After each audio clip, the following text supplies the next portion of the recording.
Merhaba Kahramanı Sensin izleyenleri. Uzun bir aradan sonra Çay Arası programında konuğum olmuştu Haydar Ünal.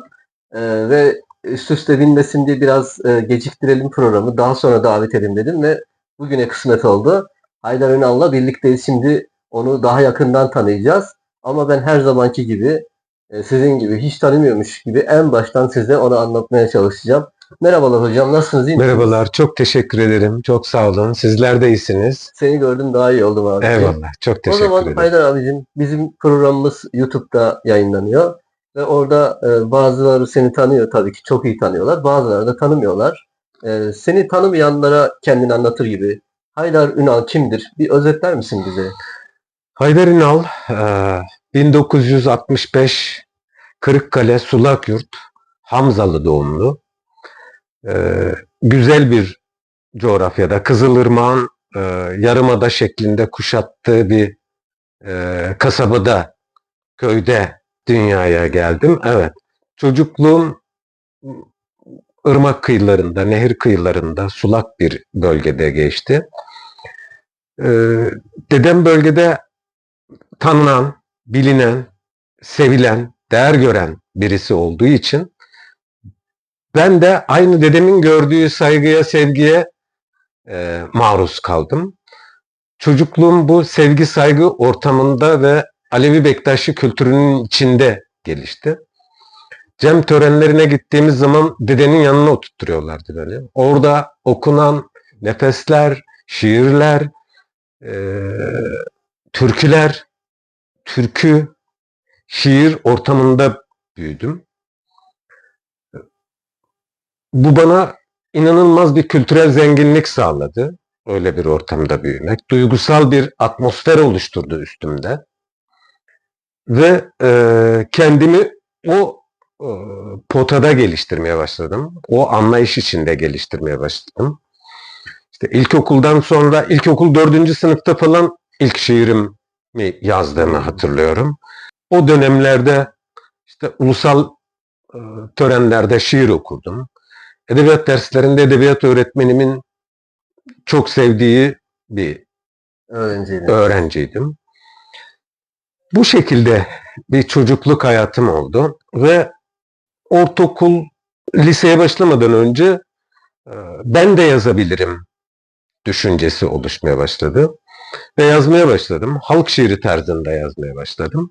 Daha sonra lise döneminde Türk Edebiyatı'nın çok iyi kalemleriyle tanıştım. Dünya Edebiyatı'nın çok iyi kalemleriyle tanıştım. Bu şekilde kendimi geliştirmeye çalıştım.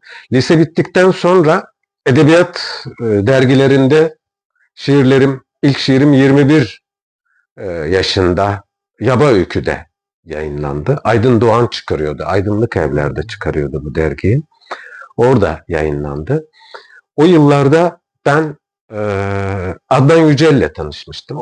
Harika. Adnan Yücel benim üstümde çok emeği olan bir şairimizdir. O dönemde Ahmet Telli ile tanıştım. Özgen Seçkin'le tanıştım. Bu isimlerle yola koyuldum. Ahmet Say'la tanıştım.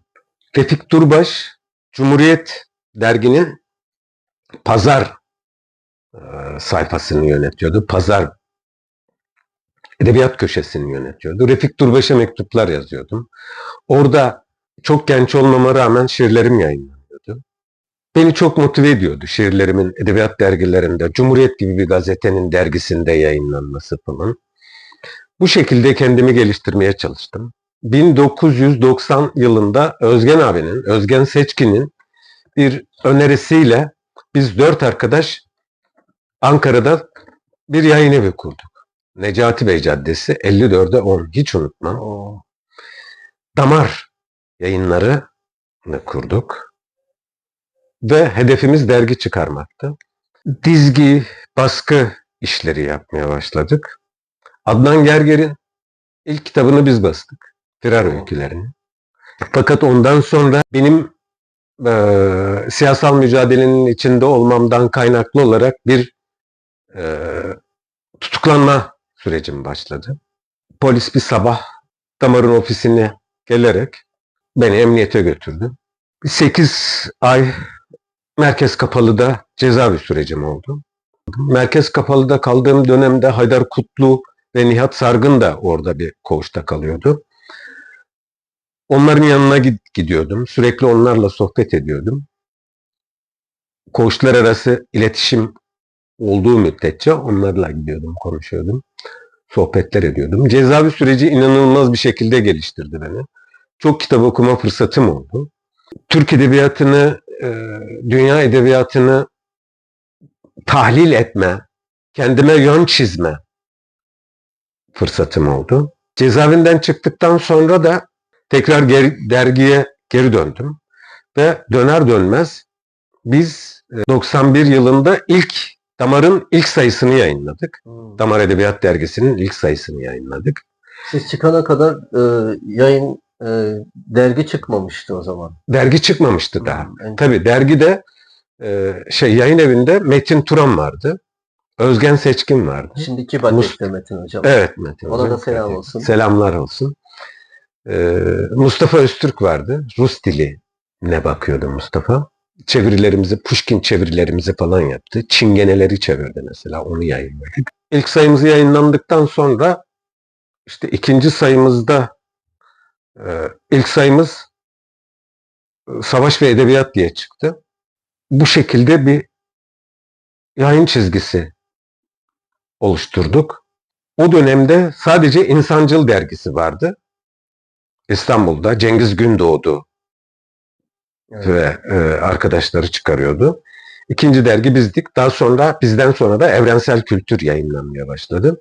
Dergi ortamı bizim bir dergah gibiydi. Okuduğum şeyleri hayata özümsememi kolaylaştırdı benim.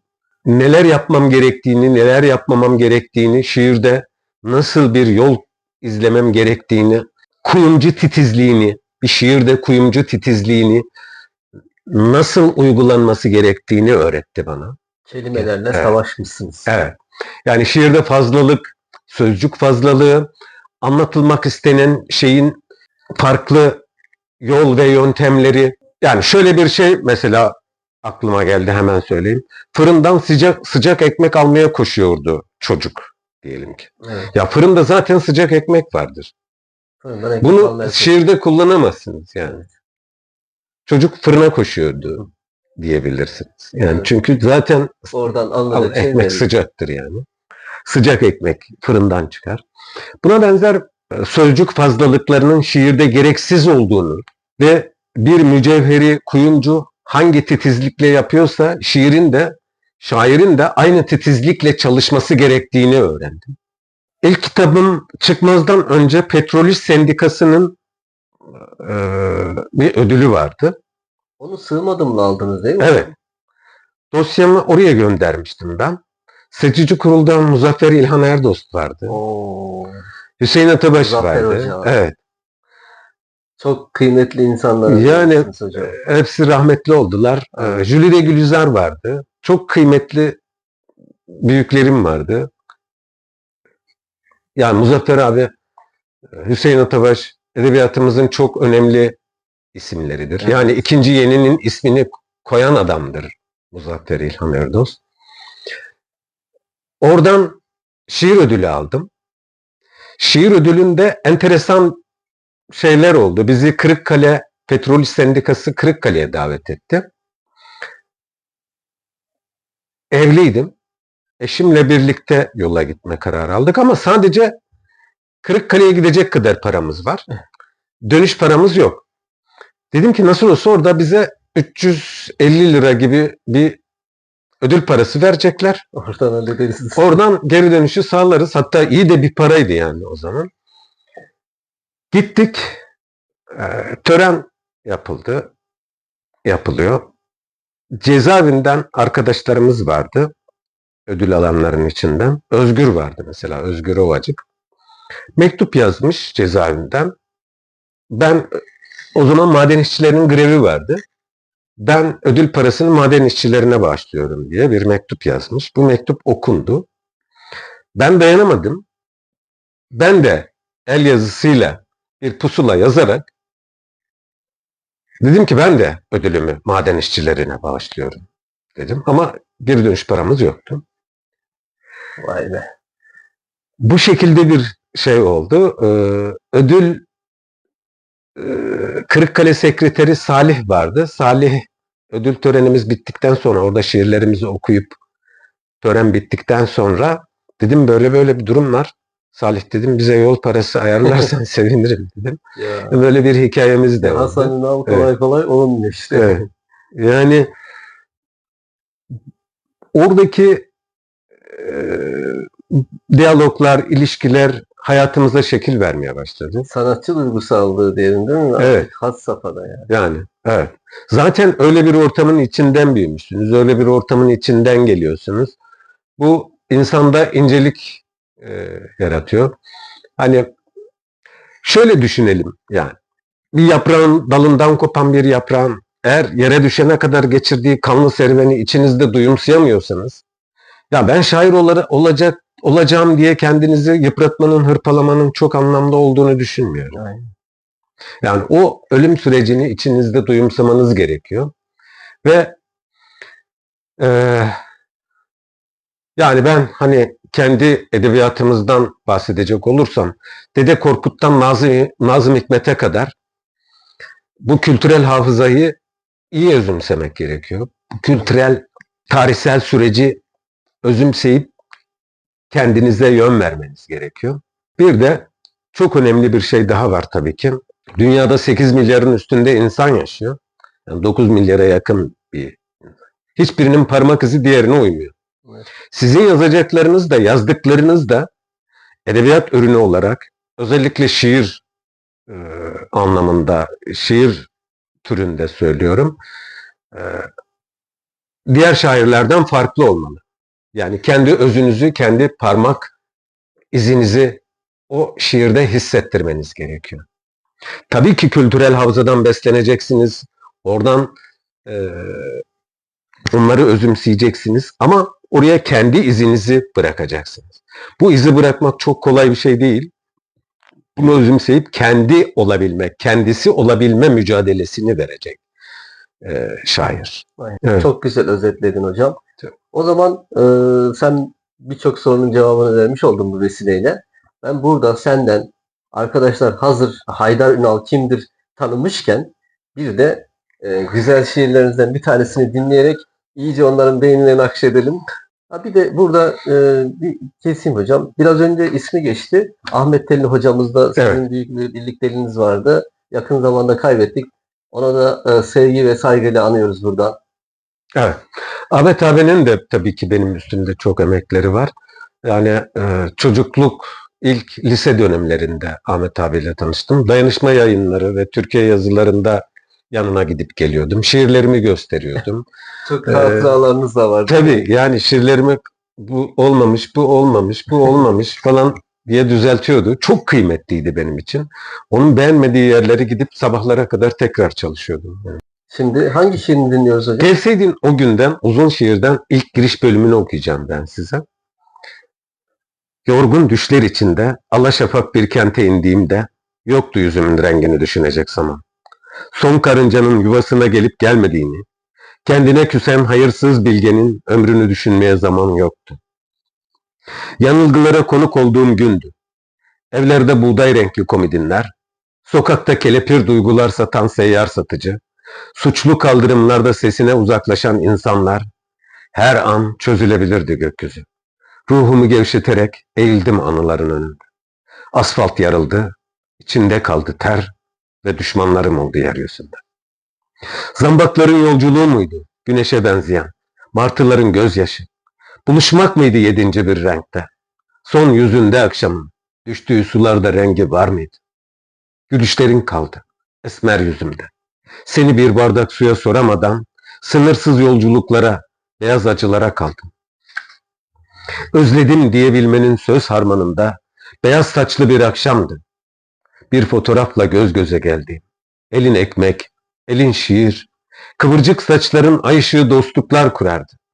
Gözlerinin buğusuna yaslandığım, kıyısı olmayan kentlerdi. Zordur, kadife bir zaman diliminde yağmur yağmayan kentleri düşünmek.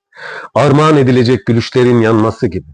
Hüzündür, ayrılık toplamında, hasırdan örülmüş evler, gücenik bir akşam, sütle kurşun renginin karıştığı ve başka seslerin birleştiği yer. Sensizliği taşıyamadı bu yorgunluk. Gelseydin o gün, uçarı türküler söylerdi ışıklar. Gürültüler ortasında biricik, yanıp sönerdi. Sen bilmezdin, bilirdi sokak lambaları. Çocuk kalırdın. Anlık izlerim kaldı, duvar diplerinden gelip geçtiğim. O Temmuz akşamında sesine bir damla olamadığım ırmak nereye akmıştı bilmiyorum. Bu gelseydin o gün tek şiir, uzun bir şiir. Her 6 sayfasında bir kadın konuşur. Bir erkekle bir kadın iç konuşmanın niteliğindedir. Biliyorsunuz, bildiğiniz gibi 1993 Sivas katliamından ben yaralı çıktım. Ondan sonra yazılmış bir kitap, bir Çok şiir duygulu. diyelim. Ve 2 ödül almış. Sunullah Arısoy Evet. Dil Ödülü, bir de Sağlık Emekçileri Sendikası Şiir Ödülünü Evet. aldı. Ses şiir ödülü diye Evet. geçiyor değil mi? Sağlık Emekçileri Sendikası. 2002 yılında aldı. 2002 yılında. Ağzınıza yüreğinize sağlık hocam. Teşekkür ederim. Biraz daha geriye sardırıp oradan şiirle tanışmanızla devam edeceğiz hocam. Şiirle olan ilişkiniz ne zaman başladı? İlişki diyorum. Çünkü bu özel bir durum. Sizi kağıda kaleme sarılmaya iten duygu neydi? Şimdi hayatı anlamaya başladığınız zaman zaten hani çocukluğumdan kısa kesitler söyledim ben size. Yani çocukluğum cem törenlerinde geçti. Hayatı anlamaya başladıktan sonra hayatın mutluluk verici yanından çok acı veren, varoluşun temel özelliklerinden birisi de buydu zaten. Geçmiş tarihinizi özümseyerek baktığınız zaman insanların insan olma sürecinde, insanlaşma sürecinde insanın insan tarafından sömürülmesi çelişkisini anlatan o kadar çok şair, yazar, edebiyatçının ürünlerini okuyarak başladık. Ve derdi olmayan, sorunu olmayan bir şairin ne yazacağı sorunu vardır. Ne yazacak? Yani eğer hayata karşı bir sorumluluk duygusu, bir derdi, bir anlayışı, söylemek istediği şeylerin bir nedeni yoksa ne yazacak? Hatayi'nin, Şah Hatayi'nin bir dizesi var. Orada bunu anımsamak istiyorum. Bir derdim var, bin dermana değişmem. Yani bir derdim var, bin derman verseniz ben onu size vermem.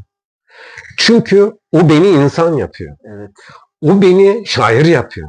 O beni yazar yapıyor. O beni edebiyatçı yapıyor. Nazım Hikmet'e örnek alalım yakın tarihimizden. Nazım Hikmet çok üst düzey aristokrat bir aileden geliyor. İyi yetişmiş bir insan.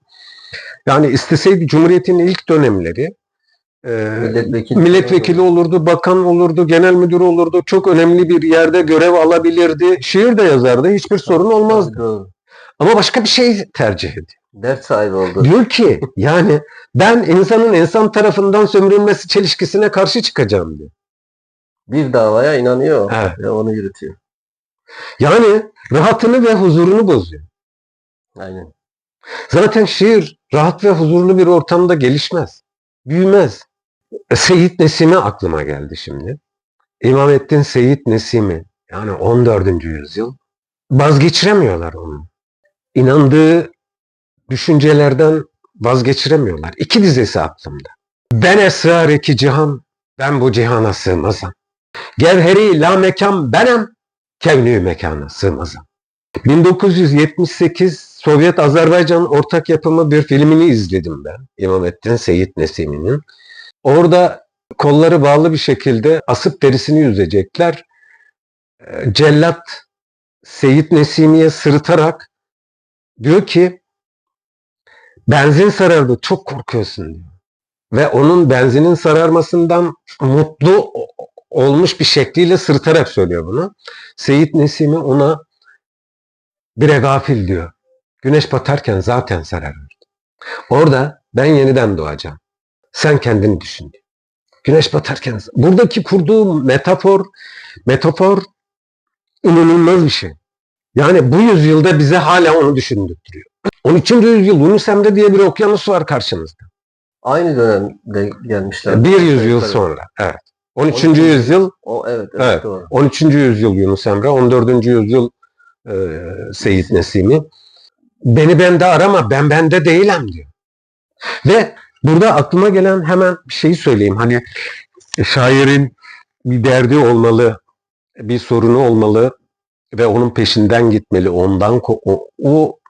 Onun koşusunu yapmalı.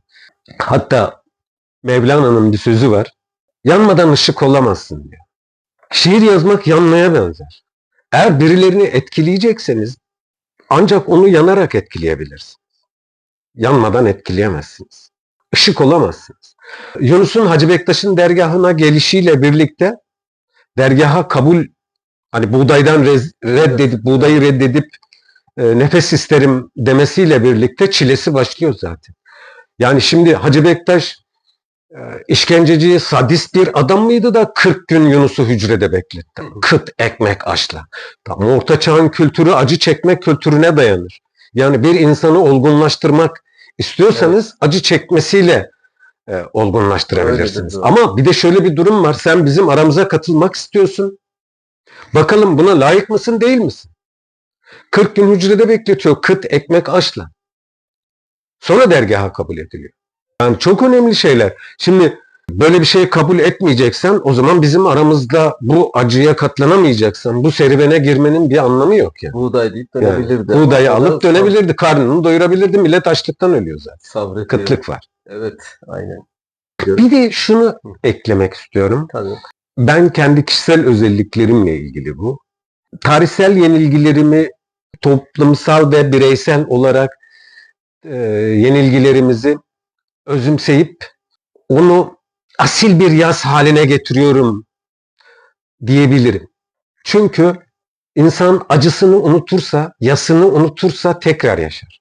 Bir de gelecek nesillere, gelecek insanlara bunu aktarma sorumluluğu olduğunu düşünüyorum. Kesinlikle. Bunu biz yapmazsak başka kim yapacak? Aynen öyle. Ben de bir roman ve öykü yazarı olarak senin bu dediğin temayla ilgili çok şeyle karşılaşıyorum. Bu yazılmıştı. Bu söylenmişti. Biraz önce sen ne kadar güzel özetledin. Dünyada 8 milyar, 9 milyara varan insan var ve her birinin parmak izi birbirinden farklı. Evet. Dolayısıyla bakış açısı da farklı ve biz bir sorunu yazmalıyız ki bunun bir daha olmamasını sağlayalım. Evet. Bundan vazgeçelim. İşte 100 yıl önce birisi yazmış, 200 yıl önce birisi yazmış. Bize bugün onu yaşatmasınlar Evet. diye biz zaten onu yazıyoruz. O yüzden söylediklerin çok kıymetli hocam. Peki şöyle bir kısa sorum var. Tabii Kısa ama senin açından nasıl cevaplanacak çok merak ediyorum.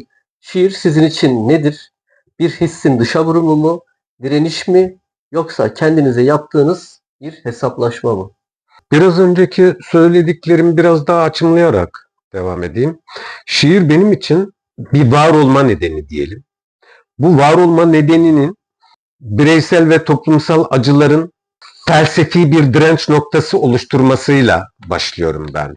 Felsefi direnç noktaları oluşturmaya çalışıyorum. Bireysel ve toplumsal acılarımıza. Bu direnç noktalarını estetik bir poetik anlayışla yapmaya çalışıyorum.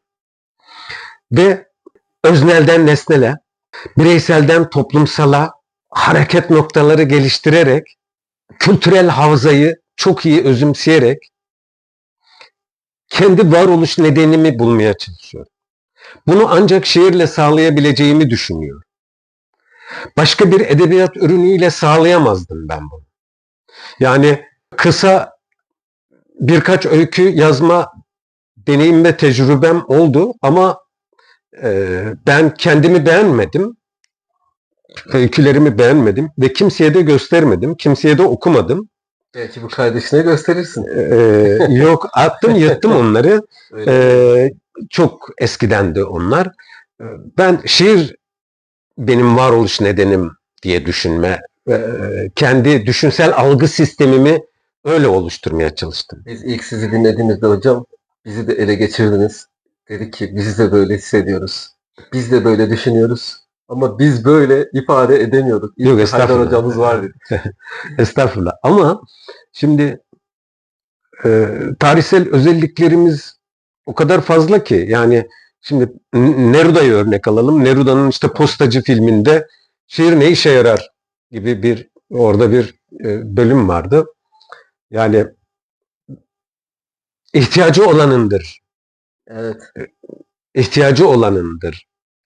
Şimdi şöyle bir şey var. Biz az önce 13. yüzyıldan, 14. yüzyıldan, 16. yüzyılda Pir Sultan'dan, 20. yüzyılda Nazım Hikmet'ten söz ettik.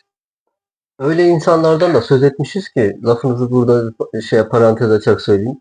Hepsi de tarihe ismini yazdırmış ve sonrasında da ismine hiç kimse bir leke konduramamış. Evet. Güzel insanların Evet. peşinden gitmişiz. Evet. Yani şimdi bu isimleri okuduğunuz zaman, değerlendirdiğiniz zaman o kadar büyük bir hikayeleri var ki. Evet. Bu hikayeleri insanlığa duyurma, daha doğrusu şöyle anlatayım size. Kendi bireysel hikayelerini, insanlığın büyük hikayelerinin, büyük hikayesinin bir parçası yapmaya çalışmışlar. Evet. İçindeki boşluğu ancak böyle doldurmaya çalışmış bu insanlar. Başka türlü olmaz yani. Açılın kapılar, şaha gidelim. Şahsız bir şiir yaz diyorlar. Açılın kapılar, şaha gidelim. Yani, Yoksa asılacağını o biliyor. verdiğin cevapla neler olacağı değil mi? Orada Yani, ip sallanırken sen orada ne söyleyebilirsin? yani düşünün ki böyle yürekli insanlar, böyle tarihimizde böyle şairlerin olmadığını düşünün. Kurak, verimsiz bir araziye dönüşürsünüz. Çöl. Evet. Hiçbir canlının yaşamadığı, nefes Duygunun alınamayan, olmadığı bir duygunun olmadığı. Ama bir de şöyle bir şey var. Bizim kültürel hafızamızdan o kadar büyük nitelikli insanlar geçmiş ki. Şimdi bakıyorsunuz yani Yunus'tan, Pir Sultan'dan, Karacaoğlan'dan, Gevheri'den, Nazım'dan, Ahmet Telli'ye kadar. Evet. Bu ülkede hala kadınlar öldürülüyor. Çocuklara tecavüz ediliyor. Evet. Yani benim aklım, beynim almıyor. Yani diyorum ki ya bu insanlar niçin yazdılar? Neden yaşadılar bu kadar acıyı? Hiç mi bir şey kalmadı toplumun belleğinde? Normali istemek bile suç oluyor hala. Yani dostun bir tek gülü yaralıyor bizi. Evet. Ya Hala milletin taşı bize değmez ama dostun bir tek gülü yaralar ya. dostlar hala gül atmaya devam ediyorlar. Evet. Değil mi hocam? Yani. Şair gerçekten yalnız adam mıdır? Sizin üretim sürecinizde içe dönüklük sürecinizi nasıl besliyor? Şiir yazmak için inzivaya çekilmek gerekli midir? En zor sorulardan birisi bu herhalde. Şöyle düşünüyorum. Şimdi yalnızlık zaman zaman insanın kendi derinliklerini keşfedebilmesi için önemlidir, Gerekli değil mi? gereklidir. Ama toplumsal mücadelenin içinde olmak da bir şair için çok önemlidir. Kesinlikle. Çünkü şair ancak toplumdan beslenir. Toplumsal hafızadan beslenir. Toplumsal kültürden beslenir. Toplumsal kültürü kendi bireysel kültürüyle özdeşleştirerek başka bir boyuta taşır onu. Şöyle söyleyeyim, acısını gerçeğe dönüştürme mücadelesi verir. Acısını başka bir şekilde yaşatma mücadelesi verir. Bunu nasıl yaşatır? Yasla yaşatır, şiirle yaşatır, bir şekilde yaşatır. Eskiden şöyle bir şey vardı. Ben buna çok şaşırırdım. Bunu atladım konuşurken çocukluğumda. Ben babaannemin fistanından tutar beni cenazelere götürmesini isterdim. Cenazelerde orada kadınlar ağıt yakardı. Doğaçlama. Evet, evet. Ölen insanın arkasından ağıt yakarlardı. Öyle büyüdük o. Yani öyle bir süreç vardı. Şimdi ağıt kültürü yok. Yani cenazede ağıt yakan insan yok. Doğaçlama ağıt söyleyen, ağıt yakan bu kasabada, köylerde, ücra yerlerde olurdu. Hatta kentlerde de olurdu. Ama şimdi o kültür kalktı. Şimdi o insanın içinde nasıl bir acı vardı da bunu feryat, figan haline dönüştürüp orada doğaçlama o O O cenazenin yıkanma esnasında, ritüel esnasında ya da mezara konulma esnasında o kadın bu ağıtı nasıl yakardı? O kültürel hafızadan beslenerek yakardı. Geçmiş kültürel hafızadan beslenerek kendi içindeki acıyı o kültürel hafızayla bütünleştirerek kurardı. Ve bizi etkilerdi bu. Ben çok etkilenirdim. Çok etkilenirdim. İnanılmaz etkilenirdim. Şimdi şair esinini bilincinden alır. Oluşturduğu bilinçten alır. Bilinçaltı ve mevcut kültüründen alır. Edindiği o kültür bilinç altına yerleşir. Yerleştikten sonra onu dışarı çıkma mücadelesi verir. Esinlenme, ilham diye bir şey söz konusu değildir. Zaten şair aşık bir adamdır. evet. Her an bir dize onu onun içinde oluşma mücadelesi veriyordur. Çünkü o onunla hemhal olmuş, onunla bütünleşmiş bir kurgu halinde çıkma mücadelesi veriyor. Aynı insanın oluşumu gibi öyle güzel özetledin ki. Yani Biz de onu zannediyoruz ki evet şimdi ilham geldi. yani Bu çok konu ediliyor. Ben tarafından da çok sorulan bir soru. Ama dediğin gibi insan oluşumu gibi bir şey bu. evet, Zamanı geldiğinde ortaya çıkıyor. evet. Yavaş yavaş demlene demlene. Evet. Sağ olasın. Hocam bu aşamada senin bir şiirini daha dinleyelim mi? Olur tabii. Nasıl gidilir diyelim. İşte. Beyaza kesmiş ellerin hakça pay etmeden sonsuzluğu nasıl gidilir? Tam varacakken sessizliğin ötesine, üstümüzde duran bulutta kalan son damlanın nereye düştüğünü görmeden nasıl gidilir? Suyun gurbetini anlamadan, terleyen sözlerimin ne işe yaradığını bilmeden, zamanın göğsündeki alacakaranlıktan nasıl geçilir? Nasıl kırıldı damla? Derinliğin adreslerinde nasıl kayboldu? Bekledikçe umut gerçeğin acı veren kanıtlarına nasıl dönüştü? Dönüp duran dünyanın öfkesini nasıl kustu üstüme? İyiliğin bütün tarafları kendi gerçekliğinden nasıl uzaklaştı? Koyu bir yanılgıyım artık. Hiçbir şey anlatamadım kendime. Usulca sildim kirpiklerimi. Uzakların sustukça büyüyen yanından geldim. Kirletmeden hüzünlerimi. Mezar taşlarına baka baka. Ömürlerin özetinden nasıl geçilir? Islak serin ovalardan geçilir gibi nasıl gidilir?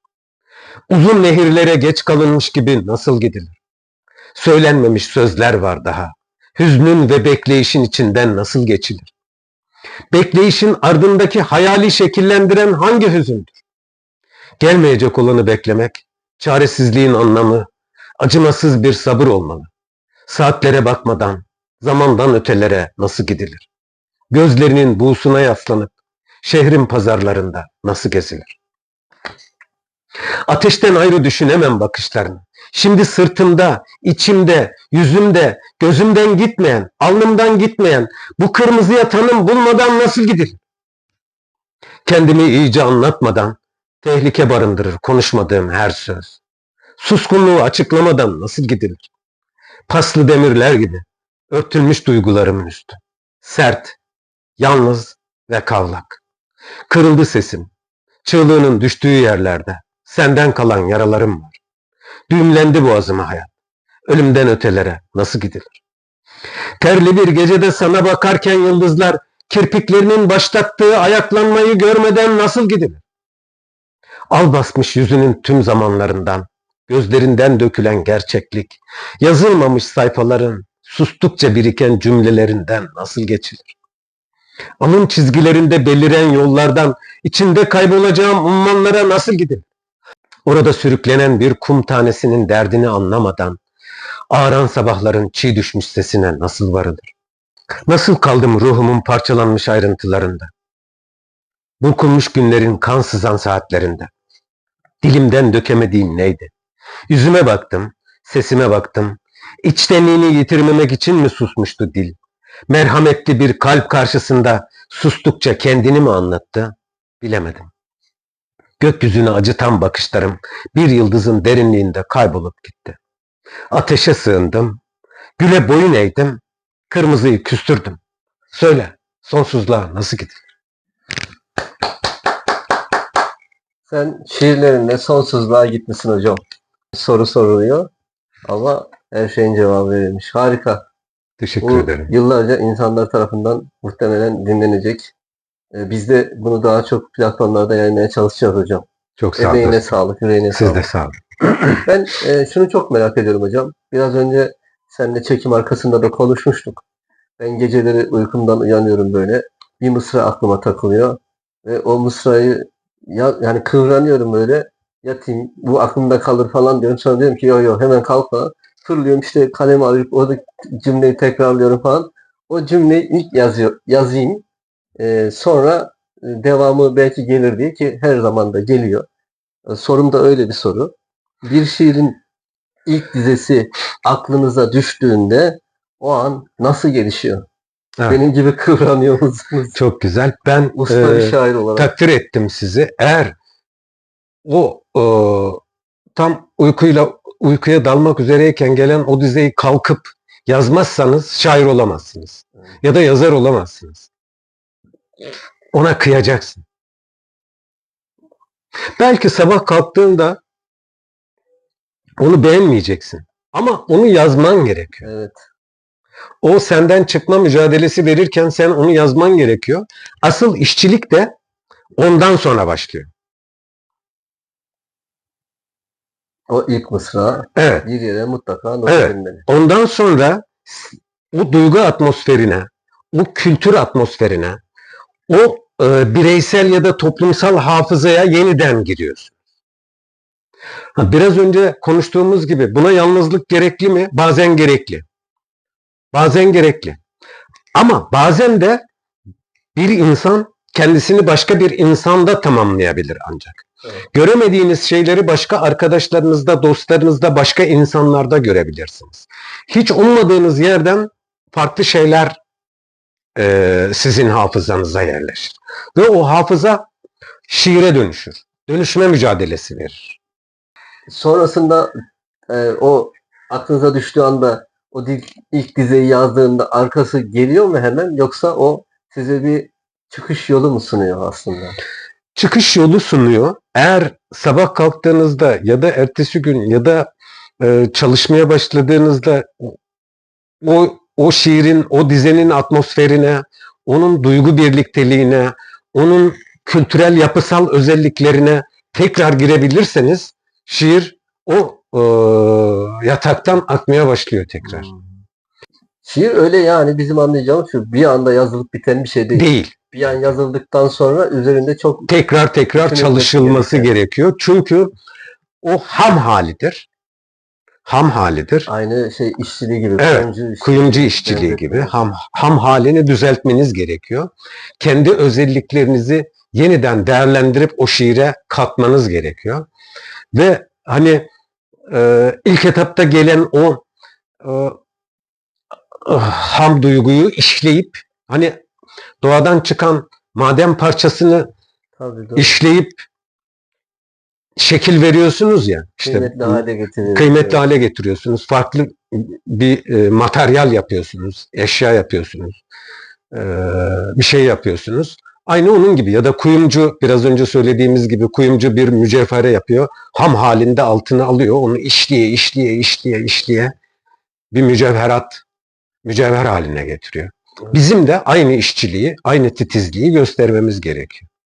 Peki yazdığınız şiirlerin bir araya gelerek bir kitap olması süreci nasıl işliyor? Benim en çok merak ettiğim o kitap haline getirirken oluşturmuş olduğunuz, yazmış olduğunuz şiirlerden bazılarından feragat ediyor musunuz? Edince o orada yalnız kalıyor diye üzülüyor musunuz hocam? Evet, çok güzel bir soru. Kendi kendinize de kıyıcı olmanız gerekiyor. Yani şimdi evladınızın da her istediğini yapmıyorsunuz. Doğru. Ona belli şeyleri öğretebilmek için belli kuralları, belli disiplin anlayışı içinde yapıyorsunuz. Hayatı anlayabilmesi için çok serbest yaşaması, yetişmesi gerekmiyor evladına. Doğru. Yani şair de ben şiirlerimi yazarken bunun üzerinde aylarca çalışırım. Aylarca. Aylarca. Evet. Bu çok önemli bir cevap arkadaşlar. Evet. Yani Bunu başka bir şairden şu ana kadar duymadım. bir de tam bitti. Bu artık benden son noktayı koydum dediğim an hemen yayınlama. Bunu bir dergiye, bir edebiyat dergisine göndermem. En az 1 ay, 2 ay, 3 ay, zaman zaman yıl bekletirim onu. Bekletirim, bekler, tekrar değerlendir. Tekrar değerlendiririm. E, Olmamış yerlerini tekrar düzeltirim, tekrar çalışırım. Tamam ya, bu artık çok güzel dediğim an bir edebiyat dergisine gönderirim ve yayınlarım. Kronolojik seriyi de böyle oluştururum. Yayınlanma sırasına göre ilk önce yayınlananı en sona, en son yayınlananı da en başa getirerek kitabı oluştururum. Çok mantıklı. Böylelikle tarihsel bir dizge de oluşmuş olur. Kendim de kolay unutmamış olurum. En önce yayınlananı en arkaya, en son yayınlananı en başa. O zaman açıkta kalma diye bir şey olmuyor. Kendini ispat eden o seçkiye giriyor. Evet. Bir yüksek sesli okurum. İçimden okurum. İçimden okuduğum zaman, yüksek sesli okuduğum zaman nerelerde rahatsızlık var, nerelerde sorun var çok iyi gözlemleme olanağı bulurum. Evet. Çok zorlanırsam çok beğendiğim, değer verdiğim arkadaşlarıma, dostlarıma okurum. Ya burada bir sorun var mı diye. Yani bu sözcükte bir sorun var mı diye. Onlarla sohbet ederim. Başkalarından dinlerken de bu şiirin gelişmesine Evet. katkı sunuyorlar onlar okuyan. Yani bir de şöyle bir şey yaparım zaman zaman. Hiç şiir yazmamış, okumamış insana da okuturum. Ya bir oku bunu. Açık sesle bir oku. Nerelerde zorlandığını hemen anlarım. Onun okuma şeklinden zorlanma şeklini çıkarsarım. Biz de seninle ortak yönlerimizi ben daha doğrusu seninle ortak yönlerimi buldum. Öyle mi? Ben Çok de iyi. öykü yazmaya başladığımda ilk zamanlar roman gibi ciddi bir şeye daha erken diyordum. Yani yazacağım hikaye var ama erken, onu anlıyorum yani sizin aynı şiirlerinize uyguladığınız gibi. Öykülerimi yazıyordum ama aynı Ahmet Suat Düzgün olarak değil de sanki önemli başka bir yazar ismini vererek iddialı bir şekilde. Çünkü benim yazdığımı kimse dinlemek istemeyecektir diye. Estağfurullah. Arkadaş grup toplayınca onlara ben okurdum o öyküleri. Onlar dedi ki hangi kitapta gidelim alalım falan diye. Tükendi derdim. Ondan sonra inanmazlardı bana ya işte bizde alay ediyorsunuz falan diye. Tabii onlar yine 30'lu yaşlarındaydı. Ben kitap çıkartmaya 44 yaşında karar vermiştim. Çok iyi. O süreç içerisinde onlar bana inanmadı. Ben yazmaya devam ettim. Yine okudum. Onlar yine kimin diye sormuştu. En son cesaret ettiğimde başka bir kitap yazdım ve hala senin bugün söylediğin şey var. O gün yazdıklarım hala yayınlanmadı hocam. Hala sırasını bekliyor. Gerçekten de hani bir roman için duyduğumuz bir şeyi bugün sen sıra dışı bir cevap verdin. Bir şiir aylar hatta yıllar alabiliyor. Evet. Bu çok kıymetli bir şey. Demek ki Haydar Ünal olmak öyle kolay değil. Her yazdığını bugün aklıma geldi. 6 ay sonra bir kitabın ilk şiiri olacak diye belirleniyorsun. Yani Çok bugün değerli hocam. işte dün akşam mesela 6 yıl önce yazdığım bir şiiri çalışmaya başladım ben. Yeniden çalıştım ve çok ham özelliklerinin olduğunu gördüm. Yeniden üretim sürecine sokuyorum aldınız. yani. Evet. Çok da Yoksa şey oluyor. Yani şimdi 6 yıl önce yazılmış bir şiiri o duygu, o heyecan ortamında yayınladığınız zaman tam tatmin sağlamış oluyor size. Ama 6 yıl sonrasına kalmaz. Peki 6 yıl önce yazdığın duygular tekrar depreşiyor mu hocam? O yazdığın şiirde. Depreşiyor tabii. O günleri anımsıyorsun. Depreşiyor Acı, tabii. tekrar bir acı, Evet. tekrar bir dert. Tabii Değil mi? ki. Depreşiyor. Ama ona daha sağlıklı ve bilinçli yaklaşmayı Daha öğreniyorsunuz. olgun bir Evet. pencereden bakıyorsun değil mi? Şiirde bu çok kıymetli. Daha sağlıklı ve olgun bakmaya çalışıyorsun. Bizim Zaten şunu söylemiştim. Acılarımız var. Toplumsal ortak acılarımız var. Bireysel acılarımız var. Sorumluluklarımız var. Eğer ben içimde, yani bir dostumuz bana şunu söyledi. Çok hüzünlü şiirlerin dedi. Ben de dedim ki ben yenilgilerimi bir yasa dönüştürme mücadelesi veriyorum. Yasa dönüştürürsem tabii ki bunu etik, estetik anlayış içinde yapmaya Evet. çalışıyorum. Toplumsal hafızanın, toplumsal kültürün belki bir parçası olabilirim. Bunu yapabilirsem. Başarıyorsunuz da hocam. O zaman şu aşamada senden bir şiir daha alalım mı hocam? O Olur güzel tabii. sesinden. Olur Bir de tabii. yani ben hocamın bazı şairler vardır. Çok güzel şiir yazanlar. Ama bu ikisi her zaman örtüşmez ya. Evet. Sizde böyle bir yetenek var. Hem şiirleriniz çok güzel hem de ses tonunuzdan dolayı daha böyle insan içine işliyor. Çok teşekkür Onu da bu ederim. kadar yakından duyuyor olmak da benim için bir şeref. Çok Söylemiş sağ ol olayım. dostum. Eyvallah. O zaman Hangi şiir? gelseydin o günden devam edelim. Bir bölüm daha okuyalım mutlu oluruz. diyorum. Çünkü çok sevdiğim şiirlerden birisi. Düşler kıyısında sensizliği kıvılcımlara böldüğüm andı. Yıkılmış köprüler, ellerinin çizgileri ve düşlerinin sonsuz ayrıntılarını düşünecek zaman yoktu. Alnımın dar yolları, su ve gölgenin birleştiği yer, vazgeçilmez kesik bir çizgi. Limanlar, rıhtımlar bilir. Gün kavuşurken bir yaprak üşür. Son karınca yuvasına döner mi bilemem. Sussam, beklemekle kavuşmak arasında. Lambaları söndürülmüş odalarda aşılmamış sözler kalır geriye. Yüzü burkulmuş anılar. Konuşsam, çürüyen yanlarımdan son sayfası yanık bir kitabın son satırı bana kalır. Son resmiydi akşamın. Kırık ışıkların turuncuya vurdu. Bir savruluşun adıydı. Alkışlı özlemler, çürüyen beyin, büyümeyen düşkün çocuk. Yıldızları biçilmiş göğün altında şakaklarım yoruldu çekip gitmelere. At izlerinde yağmur suları, bir nehir kendini çoğaltmayı öğrenir mi bilemem. Sensiz olmanın yorgun yeri, kırılma noktası, yerle göğün birleştiği o sonsuz çizgide, gölgelerin yok olduğu tenha akşamlar, yenilmeyen can sıkıntıları, dibe çöken bir tarih. Seni seviyorum, sevmiyorum demenin anlamı var mıydı bilmiyorum. Gelseydin o gün gençliğim düşerdi aklıma. Akşama meydan okuyan gözlerin, caddelerin kalabalık yerinde telsizler, sirenler susar, sen yürürdün. Bir hançer kalırdı bende, yorulup kalırdım. Bilmezdin, gelmezdin, çocuk kalırdım. Hep çocuk. Ya şunu sormak geliyor insan içinden bu şiiri dinleyince. İnsanın böyle içinde şöyle bir buruk bir şey oluyor ya. Evet, Hem o duyguları hissediyoruz. Hani o bazen uzaklaştığımız duyguları dile getiriyorsun. Peki sonrasında geldi mi diyesi geliyor insanın. çok Yani iyi. o acılarla yaşamak Evet. sonrasında bir mutluluğa dönüştü mü acaba? Ya da bunu öğrenmesinler mi? Şimdi şöyle, mutluluk, Çok güzel bir cümle yani. evet. Gelseydi Ya mutluluk benim için çok anlık bir şey. Yani insan sürekli mutlu olamaz. evet, Mutluluğun tanımı da farklı benim için. anlar. Anlık bir şey.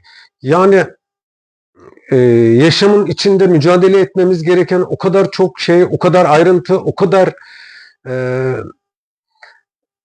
nesnel bakış açımızın içinde o kadar geniş bir durum var ki. Bunun hangisiyle baş edeceğinizi düşünürken insanın mutlu olması çok zor bir şey. Kesinlikle. Mutluluk o anlık bir şey. O an bir haz duyarsınız. Ondan sonra yerini başka bir şeye bırakır. Yani işte bir roman, iyi bir roman okuduğunuz zaman, iyi bir Evet. şiir okuduğunuz zaman, iyi bir öykü okuduğunuz zaman, Kesinlikle. onun içine girebiliyorsanız, o sizi sarıp sarmalıyorsa, sizi alıp başka bir yerlere götürüyorsa, sizin zihinsel algı sisteminizde yeni bir dünya kuruyorsa, yeni bir anlayış oluyorsa, siz onu okuduktan sonra başka bir insana dönüşüyorsanız olmuş demektir. Aynen. Ben dinlerken gençleşiyorum. Evet. Sizin şiirlerinizi mesela. Yani o anlık, o an haz, her zaman evet, yaşadığımız bir evet, şey değil. evet, Yani sizi bugün dinliyoruz veyahut da bir çiçeğin açması için birkaç mevsim beklemek zorunda kalabiliyoruz mesela. Onu o an görüp o kokladığında o evet. çok değerli oluyor ve bir süre sonra o yok olacak ve hayatın keşmekeşi içerisinde yine biz debeleneceğiz. O anı bulmak için mücadele edeceğiz. Hep o anları çoğaltmak Evet, lazım herhalde, değil mi kesinlikle. hocam? Şimdi bir de şöyle bir şey var. Biraz önce okuduğum o son şiiri çalışırken evde bizim binamız merkezi sistem. Küçük bir anımı anlatmak istiyorum. Bina görevlimiz Taceddin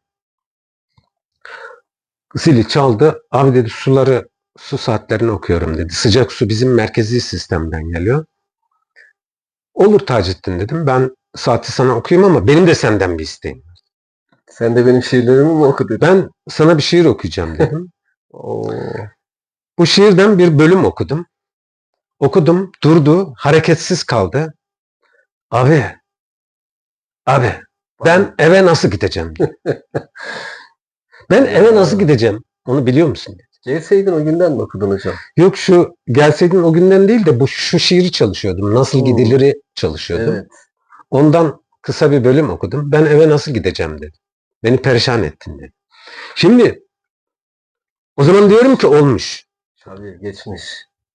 Karşı tarafa bu duygu geçirgenliğini sağlayabiliyorsanız olmuş. Aynen. Ben de şöyle söylerim hocam. Mesela biraz önce bahsettim. Her insan herhalde bir şiir kendi çapında yazıyordur. Ama herkes kitap yazmaz. E, Ben de kendim yazıyorum. Ama sizin gibi yazma konusunda başarılı abilerimizi gördüğümüzde böyle bir geri duruyoruz. Çünkü Estağfurullah.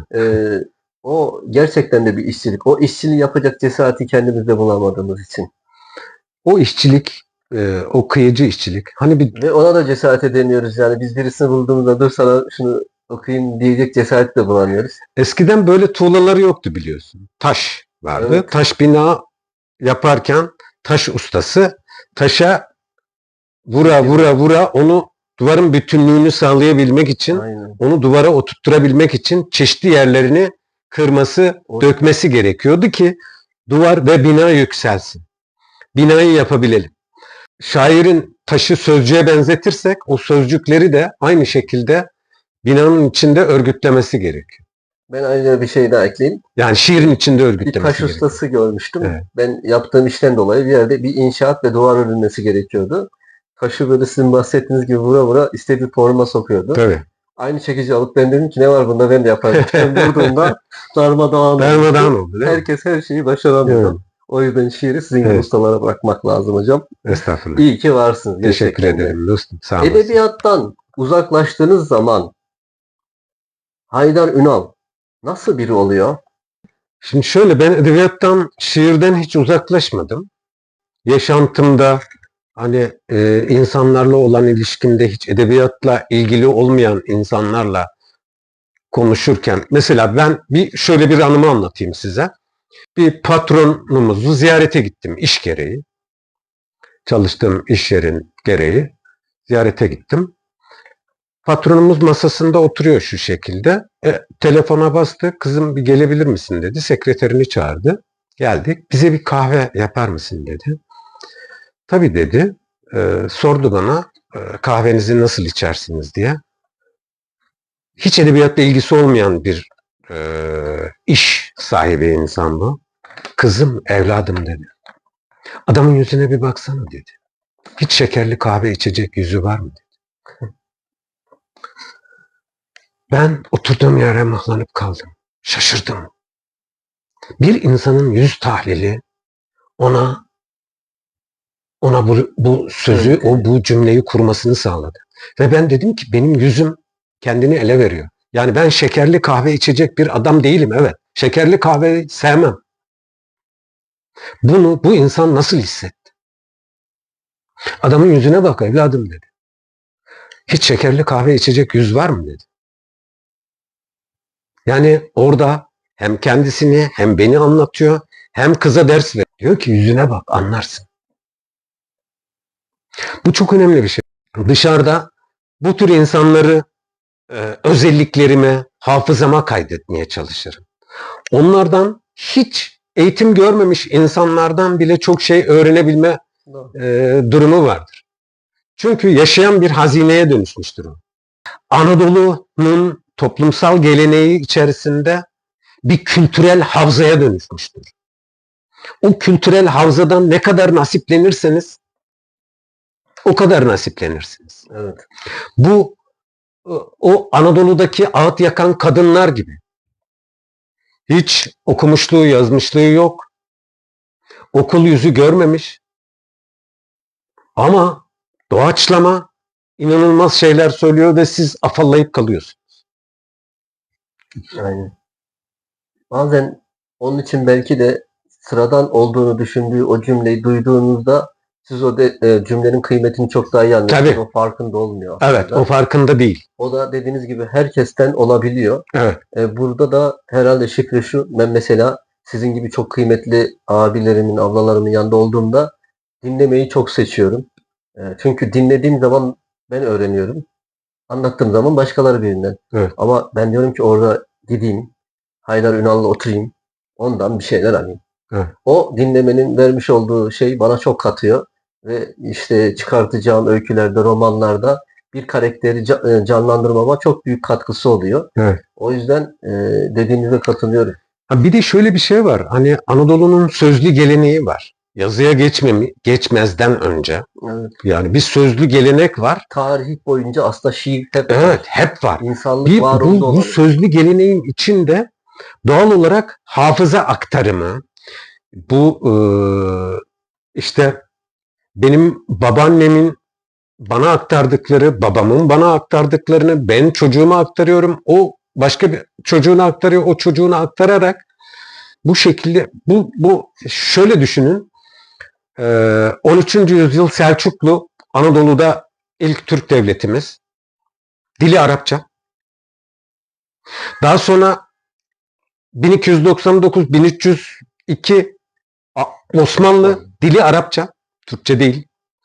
Biz bu Türkçeyi 13. yüzyıldan başlayarak 1071'den başlayarak Türkmen obaları Orta Asya'dan Anadolu göçü başlıyor. Bunu nasıl koruyarak getirdim buraya? Bu aşamalara nasıl getirdim? Çok büyük mücadele. Evet. Bizim halk ozanlarımızın desteğiyle geldi.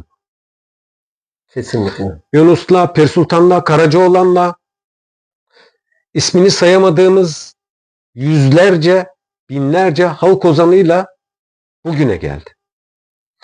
Ve öyle sözler var ki üzerine tez yazılır. Bir dizenin üstüne 100 sayfalık tez yazarsınız, kitap yazarsınız. Anadolu Avrupa Rönesansı yaşarken, orada başka bir kültür gelişirken, felsefe gelişirken bizde bu kültür Anadolu halk ozanları vasıtasıyla gelişmeye çalışmıştır. Harika. Yani bir dizesiyle sizin içinizi dağlayan, sizi farklı yerlere götüren halk ozanlarımız var. Kesinlikle.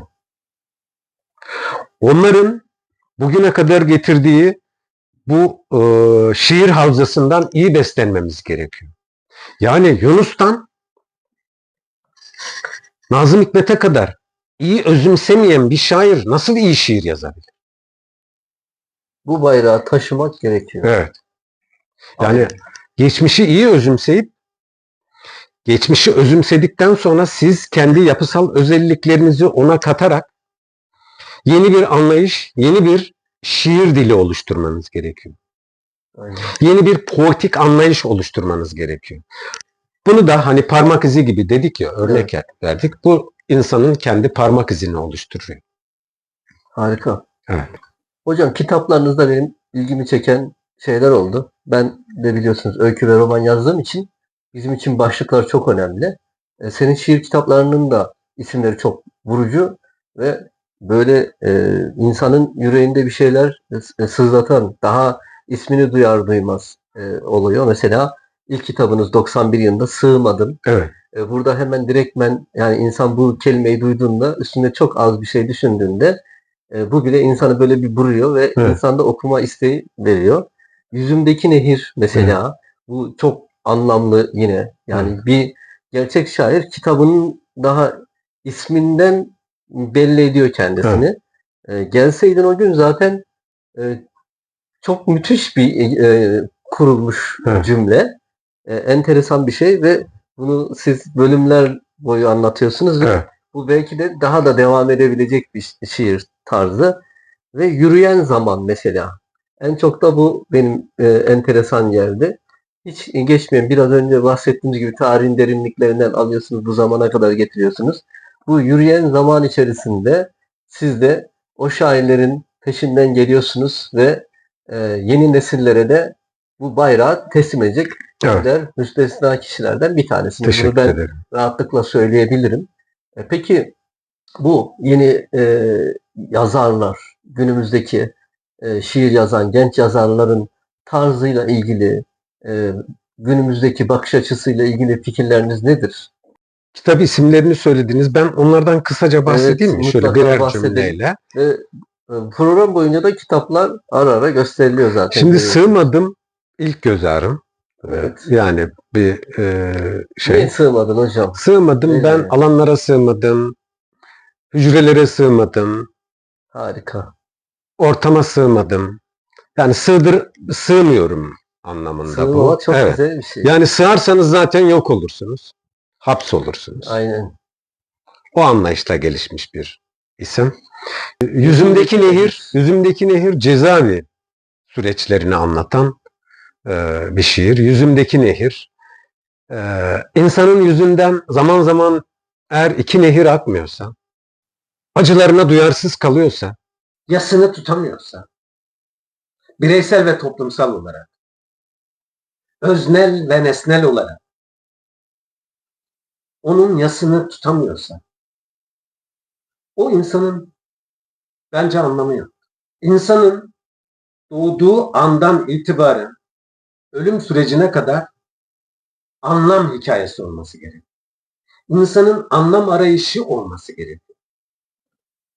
Anlam arayışı olmayan insanın bizimle işi olamaz. Anlam arayışı olan insanı seviyor.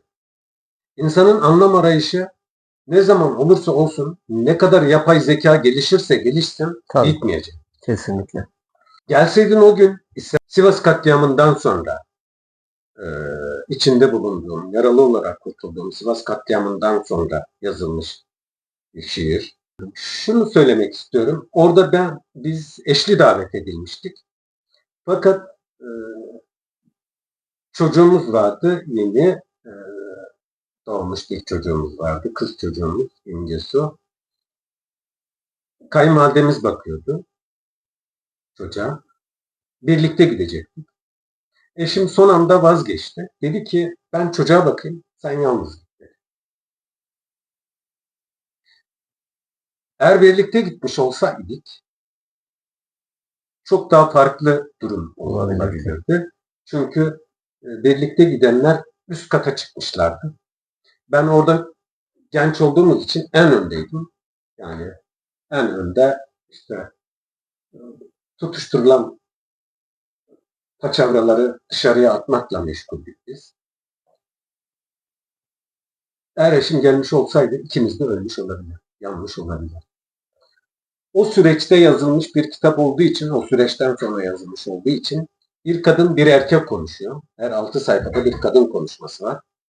Bir erkekle bir kadının o süreci anlatan iç konuşmaları niteliğinde bu. Yürüyen zaman yürüdüğümüz zamanların içinden süzülerek oluşturduğumuz, ortak hafızamızın bireysel, öznel, yüreğimize yansımış hali diyebilirim. Yani yürüdüğüm zamanların içinden süzülerek, birlikte yürüdüğümüz zamanların içinden süzülerek oluşmuş şiirler dizgesi diyebilirim. Buradan genç şairlere, yeni yazan insanlara gelecek olursak, çok iyi yazan benim beğendiğim şair arkadaşlarımız var, gençler. Ama bir de sosyal medyanın oluşturduğu handikaplar, şiir serüvenini, şiirin tarihsel serüvenini bilmeden yazan insanlar var. İşte gözlerin maviydi bana bakıyordu diye şiir yazıyor. Sosyal medyada beğeni alıyor. Tıklanma rekorları kırıyor falan ama bu insanın ne edebiyat birikimi var, ne şiirin tarihsel gelişimini biliyor. Kendini şair sanıyor. Evet. Ve ona Ben- başka bir şey de anlatamıyorsun. Edebiyatın gerçek taşıyıcılarıyla bu sosyal medya fenomenleri arasında inanılmaz bir kopukluk da var. Ne onlar onlara yaklaşıyor, ne de onlar onlara yaklaşıyor. Eskiden daha farklıydı durum. Hani eskiyi özenmek anlamında söylemiyorum. Eskiden dergiler dergah özelliği taşıyordu. Evet. Dergilerde insanlar şiirlerini getirdiği zaman orada bir eleştiri alıyordu. Beyin fırtınası Evet. gelişiyordu tabii. İnceleniyordu, bakılıyordu ve işte şöyle yap, şu şekilde ben nasıl çocukluğumda, gençliğimde Ahmet abiye, Adnan abiye, Özgen abiye şiirlerimi düzelttirdiysem, onlardan telkin aldıysam, onlardan eleştiri aldıysam, öyle geliştirdiysem kendimi, şimdi yeni yazan insanların öyle bir şeyleri yok, ortamları yok. Ancak bunu kendi bireysel ilişkileriyle kurabilirler, kuruyorlar. Bana gelen çok dosya var. Bu şekilde ben de onlara yardım etmeye çalışıyorum. Peki hocam size özel bir soru soracağım. Haydar Ünal'a hayat bu zamana kadar ne öğretti? Tek cümleyle bunu hem edebi anlamda hem de bir insanın bireysel gelişimi anlamında kurgulayacak olursak şunu söyleyebilirim. Bir insanın acı çekmeden olgunlaşacağına asla inanmıyorum. Kesinlikle.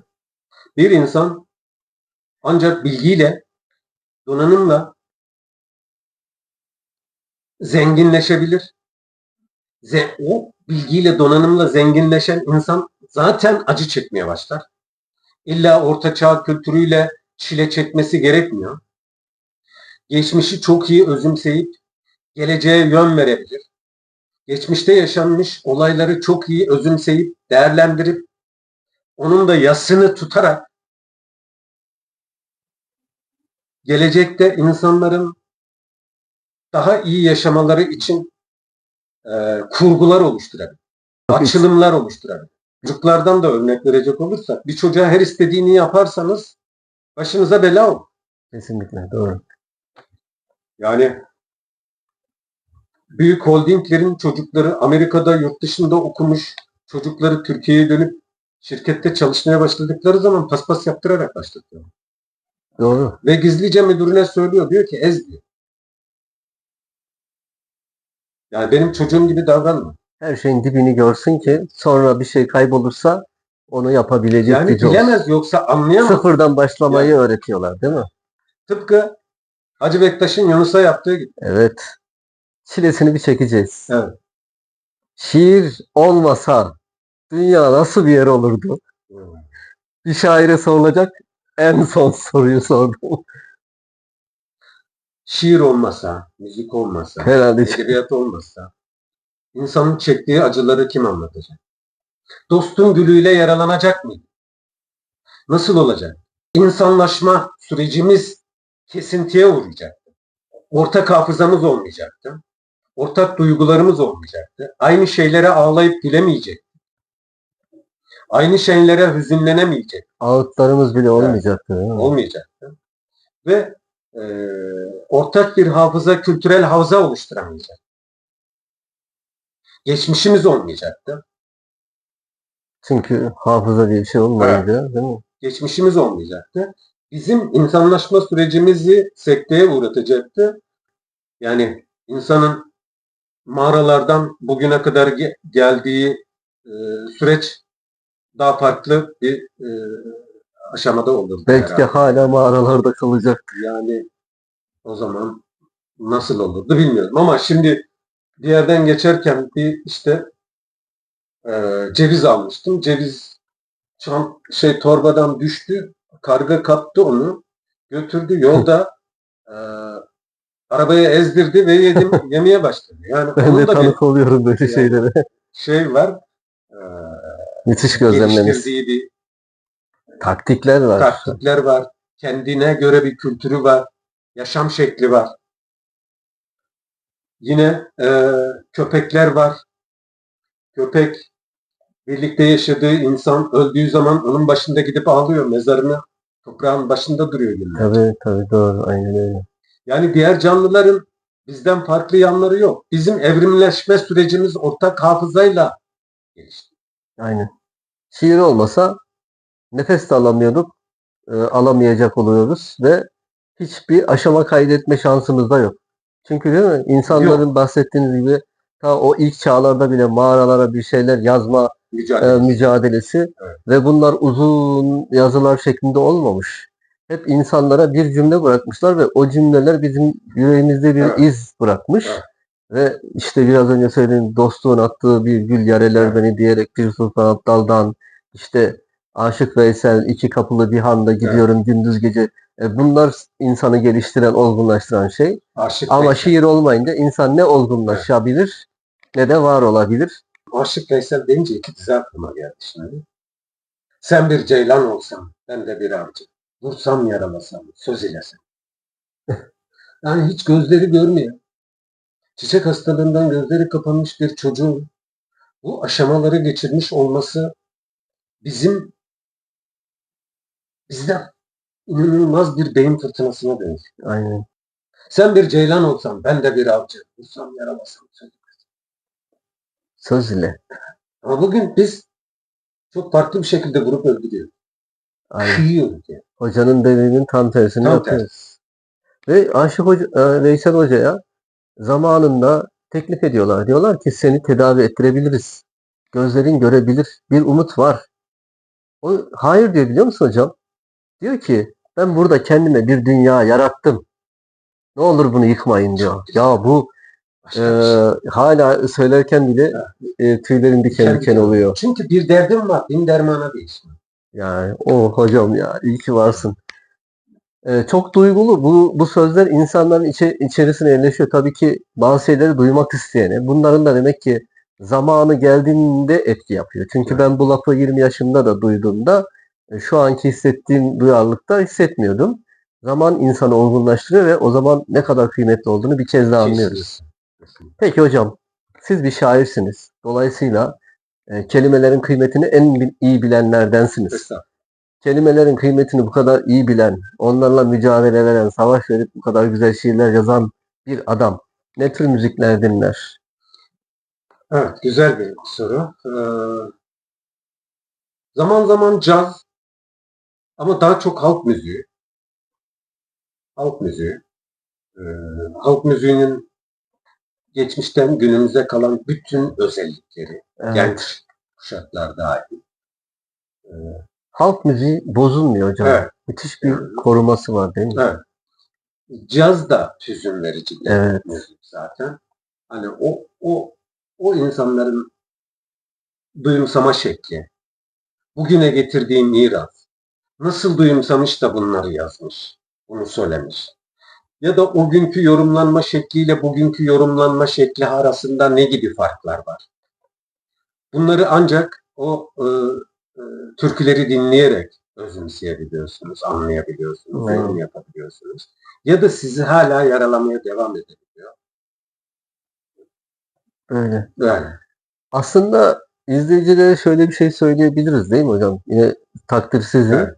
Hani tarihle hiç ilgisi olmayan, işte geçmişini hiç bilmeyen bir insan halk müziği dinleyerek belki onlarla ilgili küçük küçük hap bilgiler bile alabilir değil mi? Alabilir Çünkü tabii, acısını kesinlikle. çektiği şeyleri yazmış ve belki oradan yola çıkarak tarihini araştırma, okuma, bilme, öğrenme fırsatı olur ki Evet. geçmişini bilmeyen de zaten ileriye doğru düzgün adımlar atamıyor. Ya bir Değil mi? yerde bir yazı okumuştum. Şöyle diyordu. Batı'da üretilen yüzlerce sayfalık felsefenin bizim coğrafyamızda, Anadolu coğrafyasında halk ozanlarımız 2-3 dizeyle bunu anlatmışlar. Evet, 4 dizeyle, öyle 5 kıymetli. dizeyle anlatmışlar. Öyle kıymetli ozanlarımız Yani var. bunu eğer içselleştirip derinleştirebilirse insan çözmüş olur zaten. Kendini daha iyi anlar. Kendini daha kolay özümser. Ve bundan sonra yapacaklarını şekil verir, yön verir. Ne güzel. Senin gibi kıymetli bir şairi ağırlamış olmaktan dolayı çok büyük mutluluk teşekkür duyuyorum ve bu soruyu sorarken de hicap duyuyorum. Yani çünkü Estağfurullah. öyle güzel şeyler söyledik ki istesen cevaplamayabilirsin. Sen bir takım tutuyor musun? Hep soruyoruz çünkü Haydar Ünal kimdir? Bugün tanıdık bayağı detaylı. Belki tuttuğu futbol takımı vardır veyahut da sporun herhangi bir alanıyla uğraşıyor mu? Çocukluğumdan bu yana hiç takım tutmadım ben. Hiç futbol, sadece çok özel geçmişli, çok ilk gençlik yıllarında milli maçlara falan takıldım. Hani o yurt dışı maçlarını falan ya da Galatasaray'ın yurt dışı maçlarını falan zaman zaman Evet, izledim. evet. Ama hiçbir futbolcuyla, hiçbir takımla kendimi özdeşleştirmedim. Çünkü benim alanım farklıydı. Çok Başka daha bir kıymetli. alanda mücadele veriyordum. Bir de saçma geliyordu bazı şeyler. Hani bunu futbolla ilgilenen insanlara olarak Tabii, söylemiyorum. tabii. Şöyle bir şey. Yani çok iyi bir futbolcuyu para verip kendi takımınıza alıyorsunuz. Tamam mı? Orada gol atmasını sağlıyorsunuz. Yani yetişmiş bir Evet, şey. Bu para gücüyle oluşmuş bir şey. kesinlikle. Yani Bir de siz o kadar kıymetli, değerli işlerle uğraşıyorsunuz ki sizin boş vaktiniz yok ki futbolla uğraşıyorsunuz. yani Ya o yüzden ben söylerken evet, biliyorum aslında cevabını, evet. icap duyuyorum diye. Yani bana çok şey gelmedi. Heyecan verici gelmedi hiç. Heyecan duyanlara saygı duyuyorum. O ayrı bir şey. Çok da Harika. severim. Yani o ayrı bir şey. Ya maçtan konuşulur, onları dinlerim falan. İşte ya e, birisi bana dedi ki Osimhen'e benziyorsun dedi. Kim dedim Osimhen? Keşke Aldığı her onun kadar topu gole kafa. çeviren adam dedi. O zaman ben mutlu oldum, tamam mı? Aldığı her topu gole çeviriyormuş falan diye. Evet, Çok sevindim. ama Tanımıyorum, bilmiyorum. güzel bir benzetme. Evet, Siz de vurduğunuzu gole çevirmişsiniz hocam. evet, Öyle etkili şiirleriniz var. Yani bu programda tanıdınız. Haydar Ünal'ı bilmeyenleriniz gördü. Şimdi kapanış yaparken de biraz sonra ondan bir şiir isteyeceğiz. Kitaplarını okuyun ve dünyaya başka bir gözle bakın arkadaşlar. Hocam, programımızı buraya kadar götürdük ve senden öğrenmek istediğimiz birçok şey öğrenmiş olduk. çok Ama teşekkür senin içinde kalmış, söylemek istediğin, eklemek istediğin bir şeyler illaki vardır. Onları almak isteriz. Bir de sizi niçin okusunlar? Okurlarınıza buradan mesajınız varsa onu da alalım. Beni niçin okusunlar? Kendi trajedilerini öğrenmek isteyen, duyumsamak isteyen, bireysel acılarını tutunmak isteyen, toplumun acılarıyla bunu bütünleştirmek isteyen, kendi bireysel hikayesini toplumun ortak hikayesine dönüştürmek isteyen, insanlığın büyük hikayesine dönüştürmek isteyen, büyük insanlık hikayesinin içinde ben de varım diyebilecek insanların benim şiirlerimi okumasını öneririm. Bugünkü programımızın konuğu sendin. Kahramanımız sendin. Kahramanı sensin programıyla ilgili düşüncen ne oldu bu aşama kadar? Mutlu oldun mu? Sorulardan memnun muydun hocam? Sorular çok güzeldi. Çok derinlikli ve içtenliği yüksek sorulardı. Teşekkür ederim. Bundan memnun oldum. Kahramanı Sensin programına zaman zaman izledim. Biliyorum, katılan değerli dostlara da selamlarımı, sevgilerimi iletiyorum. Teşekkür E, ederiz. Bu tür programları yaparak insanlara, edebiyatçıları, şairleri, yazarları ulaşmasını sağlıyorsunuz. Emeğiniz çok büyük, katkınız çok büyük. Bundan dolayı ben çok teşekkür ederim. Ben teşekkür ederim. Bir de sana sürprizimiz var. Bugün Kahramanı Sensin'in 40. programı. Oo, 40 hayatımızda değerli bir evet, rakamdır biliyorsunuz. evet. Bunu denk getirme kolay olmadı 40, benim açıma. 40 kez O düştüm yüzden derler. e, Kırklar vardır. böyle bir iz olsun diye Evet, seni güzel. 40, Alevi Bektaşi kültüründen gelen bir insan için de anlamını biliyorum. Ben de o evet, akımdan geliyorum zaten. evet. O yüzden çok teşekkür ederim. İyi ki varsın. Senin gibi Kırkların deminde Haydar Haydar. ya Yani böyle bir güzel program için bunu 40. da bilerek, için teşekkür ederim. bunu da bilmiş olmanızı Evet. istedim. O zaman arkadaşlar programımızı burada sona erdiriyoruz. Haydar hocamın şiiriyle. Kırkların ceminde Haydar Haydar dara düş oldu. Küçük zamanlarda açan çiçek, gizlenmiş içime, görememişim. Bilinmesin diye yoksulluğun, bulanık türküler mi bastı şimdi? Gün yağmura döner, meridyenler boyunca. Kirlenen yanlarım zamanın sarkaçlarında kalır. Kimsesiz, gözleri kül rengi, titreyen boşluklarda sallanır. Poyraz vurur bir gemi güvertesinde, bulutların rengine düşer zaman. Gökteki boşluk uysal genlerimi daraltır.